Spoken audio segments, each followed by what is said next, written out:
So this talk is Changing Society with Games, and this is a kind of double entendre kind of title, because on one side, we always hope to change society with games, but society has to change to also do something with games. So that's what this talk will be about. I just tell you a little bit about myself. So I'm the senior associate at Game Architect Studio. And what we do here is we only design games. So we do very little development work. And if we do development, we jump in as almost like project managers, but I like to call it as design managers. I have a background as an applied game designer. I've been involved in designing games since 2006. But only recently with Game Architect have I really come into the, started up as a studio.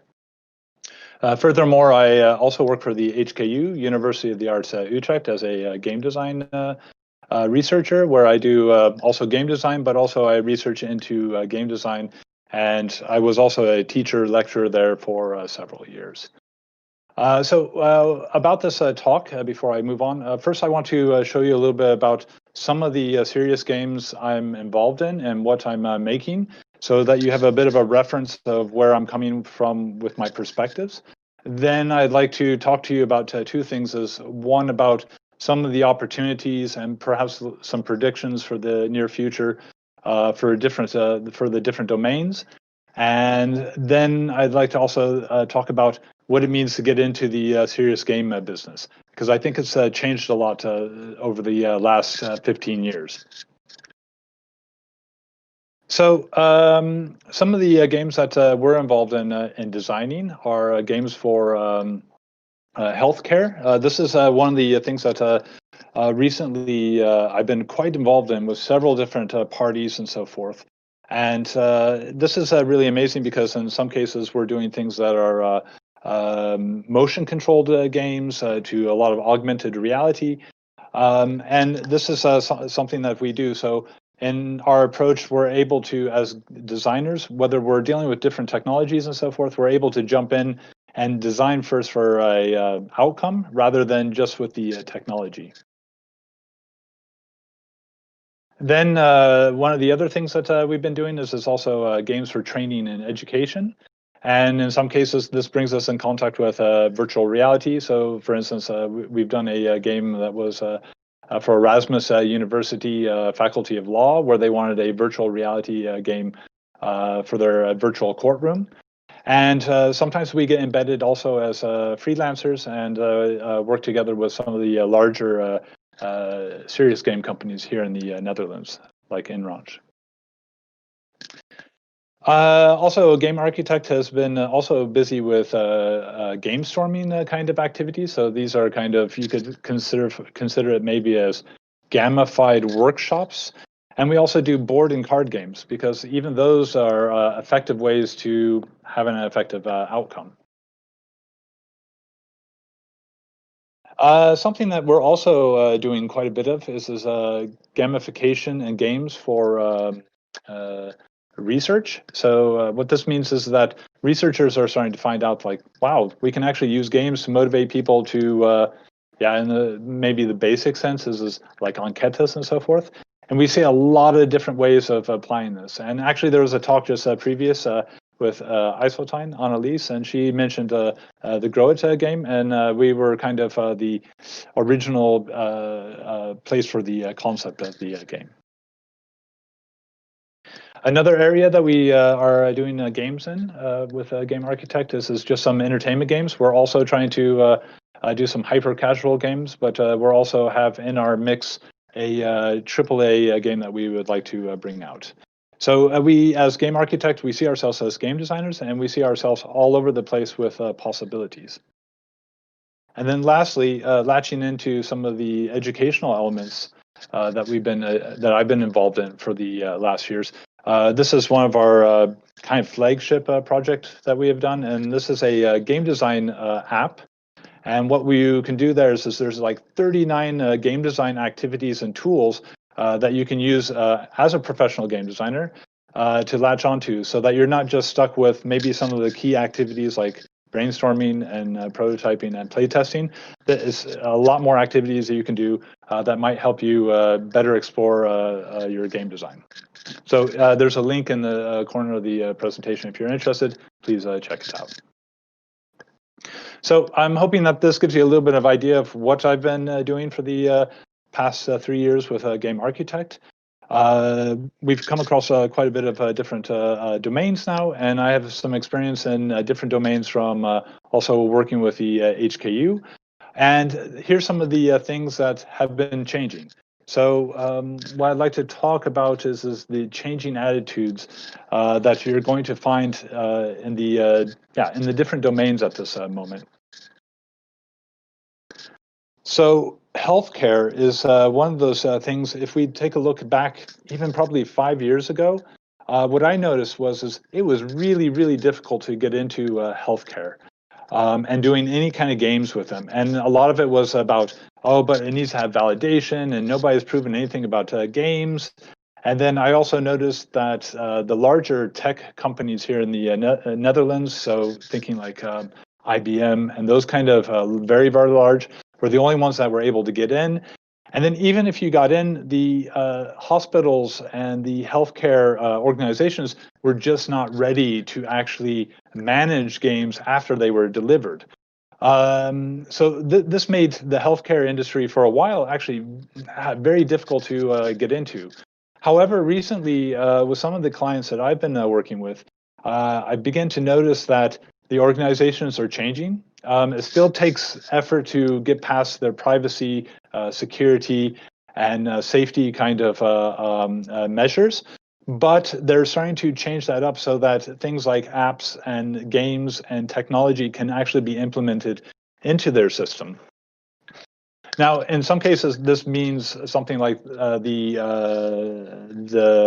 administrators are actually creating little hubs where they actually create guidelines. And I know also like privacy and security are starting to have like spreadsheets in which you can actually fill them out, and then they go through it, and then they give you a rating on how risky the game that you want to bring into the environment.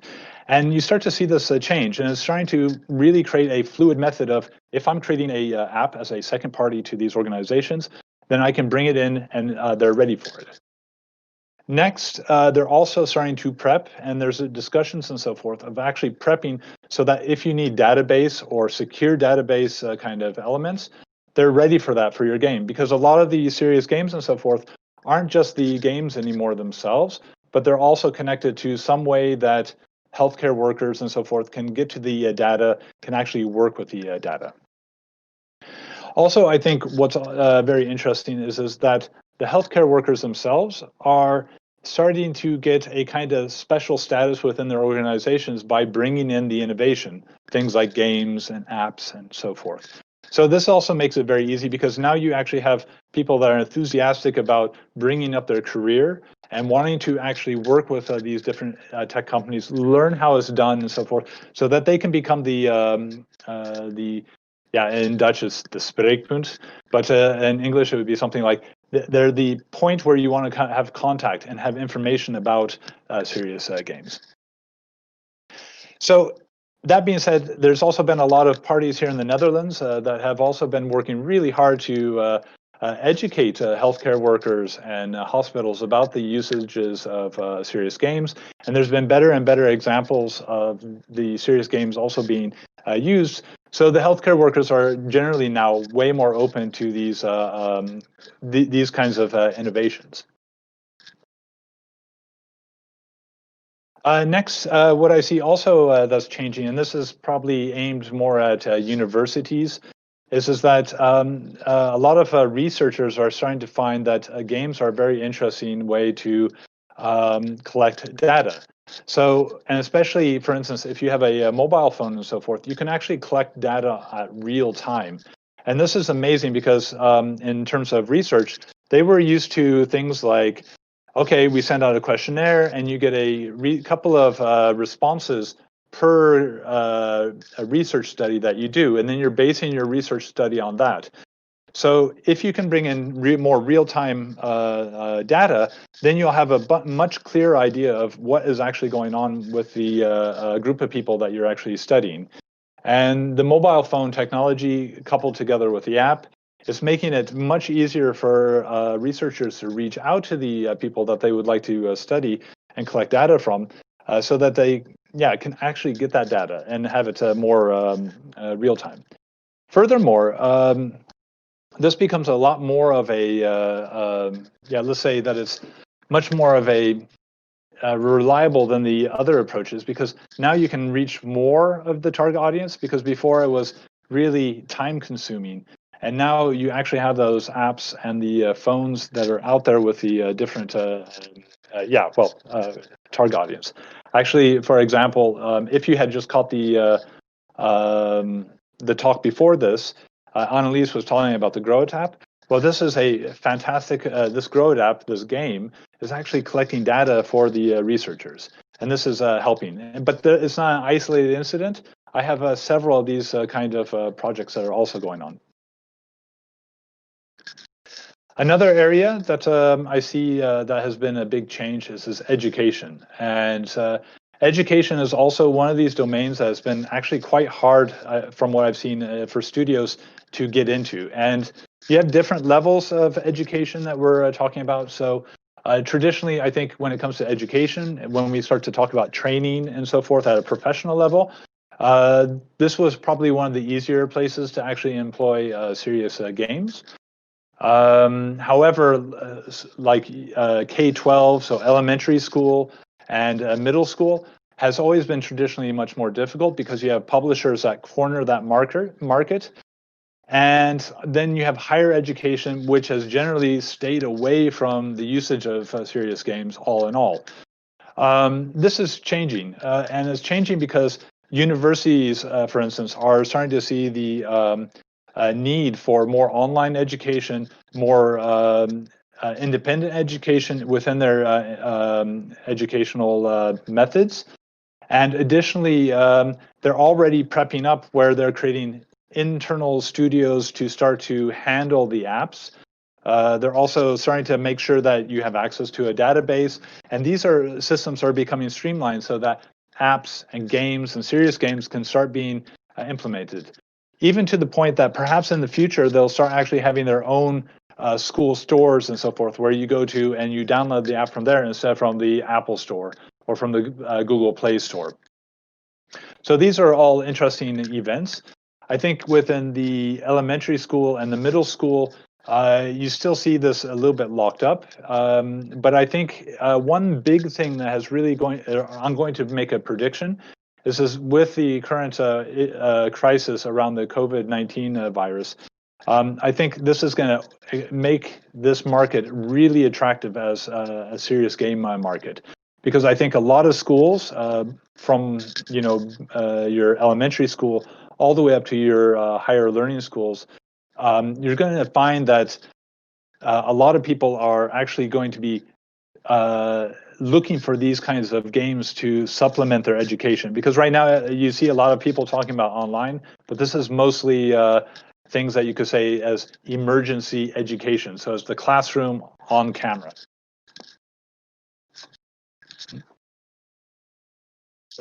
One thing that I've noticed, and the reason why usually I like to use the term applied game to denote all the different games and how you can apply it.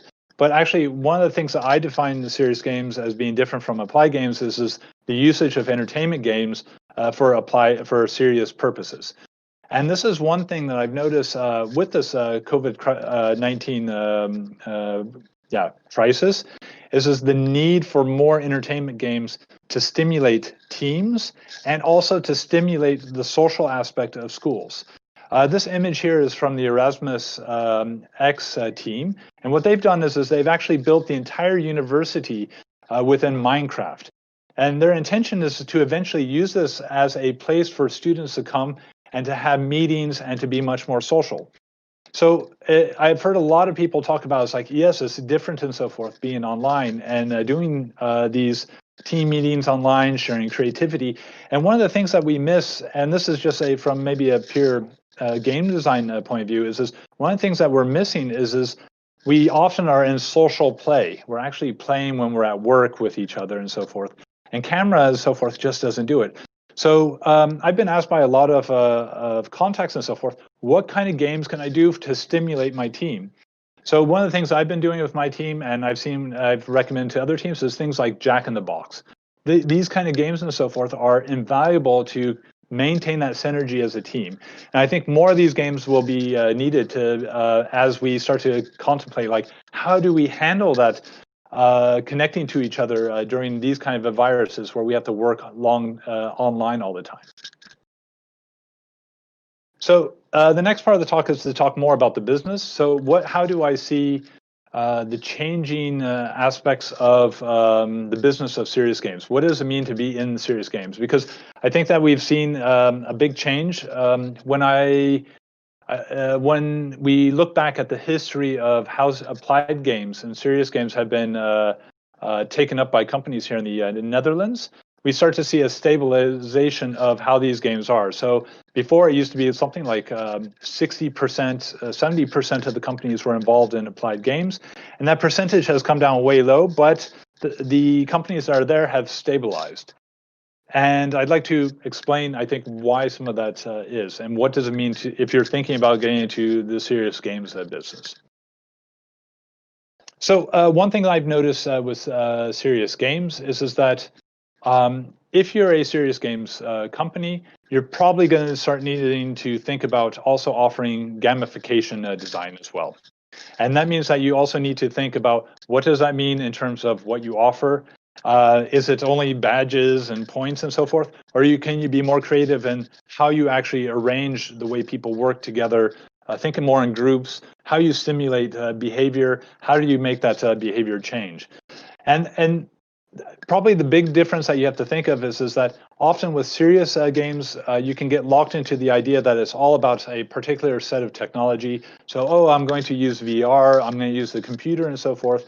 And the scary thing maybe about gamification is all of a sudden you're changing up organizations and you're working with people and making that game happen with people and in a greater organization. But I do see that needing to be able to manage these within your company becomes an essential part, I think, of surviving as a modern serious game company here in the Netherlands. The next aspect of the business is that I think that one of the things I noticed back in the past was you used to just get away with making a game for an organization or for your client. So this meant I would make a game as a game studio, as a developer, and I could hand this over to the client. And this is great to an extent. However, this is changing because what's more important to the clients is not just having a game anymore or some sort of fantastic technology piece that they can show off, but they actually start to need to make an impact. And this impact is one part about it being able to be validated, but it also means that the organization itself is ready to implement it. And it also means that the company is prepared to actually upkeep this game that they've created and so forth for a longer term after that it's actually been developed and made and handed over. So this means that in many ways you can no longer just focus like on features. So it's not just like, oh, we're going to offer this and this. You have to really work with the client to choose the right things that should be within the game so that it's going to create the impact that they really need. And also you need to start thinking about, how do I start to make my client aware upfront that once they actually have this game, that they have a whole lifetime of this game going on way after you leave the picture, or maybe you have to be a part of the picture. And that's actually the next part. Because one of the things that I noticed as well is that as a serious game company, you have to start thinking of the game as a full rounded product, which means that early on in your conversations with your clients, you need to start thinking about the service level agreement. So how is it when Google Android has an update of its iOS system or of its OS system, how are you going to fix that for them? Because if you're not available, then it's going to come offline and your client is going to have a dead game basically. And then until they can actually fix it and meet the new criteria, then the game is just sitting there inactive. The other thing too is as you're talking about maintenances, there's always, if you see in like the entertainment industry, you see that game companies are constantly doing updates, changing the gameplay, adding new features and so forth, and keeping it alive. And I think a lot of clients need to be made aware that to keep their games going, they're going to have to think about how they're going to be able to also afford how to create, bring in the updates and so forth to their game, because eventually there's going to be needed updates to maintain the impact that they want. Also, what I've noticed with my contacts of different serious game companies is that the relationship that you have with your client isn't just now I build the game and I give it to you and that's the end of the relationship, but it's starting to think of long-term relationships, of how do you stay in the picture. And this also means that from the very beginning that you're also beginning to think about how am I working with my client to help them think about business models of how this game works into their overall business adventure. So these are some, and the other thing too is already in the design, thinking about how you're going to be able to develop the game in such a way that it can also be scaled up for your client, or scaled up in such a way that you can use it for another client. So one thing that I noticed in the past, and a lot of companies did, is that serious games was a means of maybe getting some extra cash so that you could actually develop your entertainment games. And this kind of left, it was a great model then, but it requires so much more now to really get into, I think, the serious game industry. So it's no longer just about developing games for clients, but you actually have to almost think of yourself as a consultancy group. And this means that you have to change your business model into how do you manage your clients. You have to also change up the thing of, we're not developing process, we're in an engagement over a long period of time with our client, and only one part of it is developing the game. One part of it is figuring out what the client actually needs. The other part is about maintaining and helping them maintenance that so they maintain the impact that they want. So this is coming towards the end of my talk, and what I'd like to do is just pinpoint a couple of, I'd like to summarize a couple of things I just mentioned. And this is my advice to you is if you're trying to get into the serious games and you want to create your studio around it, is one, focus on impact. So it's no longer just about delivering a game, but it's delivering for your client impact, and that means that your game needs to actually do what your client wants it to do. Because if you don't deliver, it could turn out that your client is now no longer interested in serious games, which affects everybody in the serious game industry. But what I've noticed is if you can deliver that impact, your client will be back for more. The other thing is that it's very important to start co-owning your, co-owning the impact with your client. So if maybe you're not interested in the particular domain and you're doing it for, yay, let's do it for the money, we need to, and so forth, it's going to not work out so well because you need to have that enthusiasm. So if you're working to create an impact for children, you need to bring that into your heart as well, I think, as a designer and a developer. So you need to be doing it for the betterment of society. Otherwise, if your client doesn't feel that you have that same level of commitment, it can really affect the way that you work together. The other thing is all about managing your stakeholders. This means that you need to be involved and being proactive and helping connect your client to your target audience, which will eventually be your players. You need to help your client connect to other people within their own organization and make them aware that it's not going to just be them. It's about their whole organization that needs to change. And the only way to do this is by managing the stakeholders that are all involved. The other thing is you can't underestimate the fact that you need to continue to educate your stakeholders on what serious games are and why games will work for their purpose. And this is something that you just need to take time and to do. And it's something you probably have to even repeat several times over the process so that even if your clients know what serious games are, their stakeholders, the people they're responsible to, you need to take the time to also educate them when you meet them and so forth. and let your client know that they need to keep on rehashing over and over again what it is that what it is that a serious game can achieve. Finally, remember that as a serious game, it's not just about development. At the end of the day, it's a engagement over the entire course. So it's getting your client from the start of the serious game process, getting them to understand what the challenges are, take them through the development process, and then help them also prep for implementing it into their organization. Because no serious game will just stand alone without the support of professionals and so forth saying, hey, this works out. No researcher is going to validate it if the organization itself doesn't believe in it. So that's my talk. Thank you very, very much. And I hope that you enjoyed the talk. And I look forward to seeing you around for the rest of INDIGO. And I hope you enjoy INDIGO. And have a great day. Micah, thank you very much. We have a minute or two, I believe, to answer some questions, if that's okay. Yeah, perfect. You talked about the state of healthcare, or at least the way they accept serious games, and the way that it's improved in the last 5 years. If I'm not mistaken, the first game was recently approved by the FDA for use for medical use. I don't know if that's the proper description. That's that must be a big thing, right?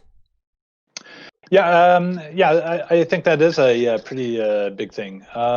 It's a very interesting. I think it was bound to happen, and I think it was just a matter of time. And I think one of the difficult things, of course, when we talk about the medical field, is when it goes medical and when it's semi-medical. So I think what they've done is pretty amazing, and I think it should open up a gateway to these kind of games. So I'm looking forward to see how this changes up things. But it was a very exciting moment, wasn't it? Great. Okay, and one other question that you talked a little bit about in the end, which is educating stakeholders. I dabbled a tiny bit in this years ago, and I can still remember that part took a lot of time to explain stakeholders how the iterative game process works, and that there's never any certainties, etc., etc. We know all about that, but education is a big part of it.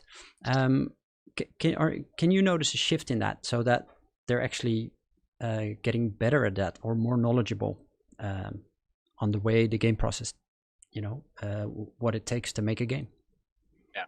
So I think the process is still difficult for them to completely understand. Mm-hmm. I've noticed that, especially so game development is often experienced by these stakeholders as an agile process. So they usually are taking up the roles of the product owner from the client side, or a board of expertise. And I've noticed that it can be very, very difficult for them to even jump into that whole process of the agile and dealing with user stories and so forth. Yeah. And I think the main thing is to help them along, help them make the right decisions as much as possible. But it's really hard to get them across that without them having experienced it. And I think this is also something about our industry as well, is it's a pretty intense, complex process that we undergo. And the longer you're at it, the easier it seems like how it goes. But in the beginning, it's a massive undertaking. Right. But if you get those stakeholders that just go through the process once, they're way more comfortable with it. I've noticed. Thank you very much. I'm gonna have to cut you short there because the next two people are waiting. Thank you so much.